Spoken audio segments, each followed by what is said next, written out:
I think the thing I'm going to miss most about the Bay Area is how authentic people are. We had the opportunity to speak with NBC host of your favorite Bay Area sports teams, Laura Britt. Check it out. Been here broadcasting sports for the past 8 years, covering equally well the Giants, the A's, the Sharks, the Warriors. 49ers. 49ers. Cannot miss the 49ers. The Kings. The Kings. Yep. Laura has made the decision to move to Atlanta to be closer to family. So I just want to find out from you, Laura. You've got 3 small kids. What's the secret to balancing all of this out? The secret is there's no secret. No, it's a challenge. I'm not going to lie. I actually just spoke with a girl. We're here at the FCA event tonight, the Legends Dinner, where Daryl Strawberry just shared his testimony. And I was speaking with her. She's an expectant mother, and she was asking me about that. How did you manage it all? There are a number of ways. First off, I have a husband that every time you see me on TV, he's watching all 3 of our children. So I wouldn't be able to do what I do if I didn't have the support of him. We're 3,000 miles away from our closest family. And so that's been a big part of it. But for me, and it's different for every parent, every mom or dad, I think working in a career that I'm so passionate about, I'm able to be a better mom, because of it, because I was able to go to work, do what I love, and then also go home and do what I love, which is be a mom. So I guess my secret is, don't think that everyone has it all figured out. I've got really hard days. I've got really great days. It's a roller coaster, and you just ride the roller coaster. Words of advice for young people, young professionals about being a great witness in the workplace. I think that's a great question, and it's something I've thought about a lot. One thing, not just being in the Bay Area, but throughout my career, the Lord called me to be in media. I believe that because I wanted to be a light in a very dark place. The media, we don't have a lot of people that are believers, and I think that God wanted me to use my voice in that way, and so I've been able to be blessed enough to be able to do that and have the opportunity to do that. And I think for me, the best way to do that is to serve the people around me.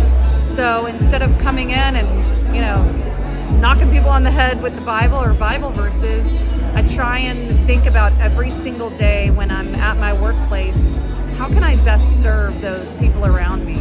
God calls us to be servant leaders, as he was a servant leader. And so that's what I try and do, is just serve people, and then hopefully they see something. Why is that person doing this? And what's different about that person? And then that kind of cracks open the door to be able, if people ask questions, to be able to share that with them. So I think servant leadership is one of the best ways that you can live out the message of the gospel of Jesus Christ. Favorite Bible verse number 1 and 1A, what will you miss most about being here in the San Francisco Bay Area? Yeah, I've got a lot. I'm currently reading through Luke right now, and it's not one verse. It's 3 stories, parables that have really been standing out to me, and they go consecutively. It's the parable of the lost sheep, the parable of the lost coin, and then the parable of the lost son.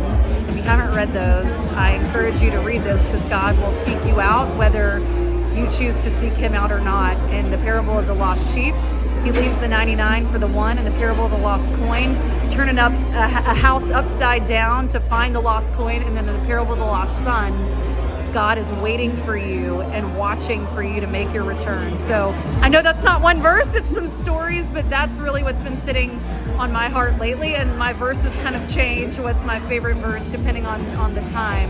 And I think the thing I'm going to miss most about the Bay Area is how authentic people are. I grew up in the Bible Belt of the South. Everyone's a Christian or says that they are. And here it's been so refreshing to have people, if they're not, they just say they're not. And people are true to themselves out here. And I love the culture. I obviously love the beauty of the Bay Area. We've explored Yosemite, the tunnel tops my kids have enjoyed. Love the Marin Headlands, just being able to go there and look at the Golden Gate Bridge. It's obviously a beautiful area, and the people are ultimately what make a place. We've made a great community out here, so we're going to miss our friends.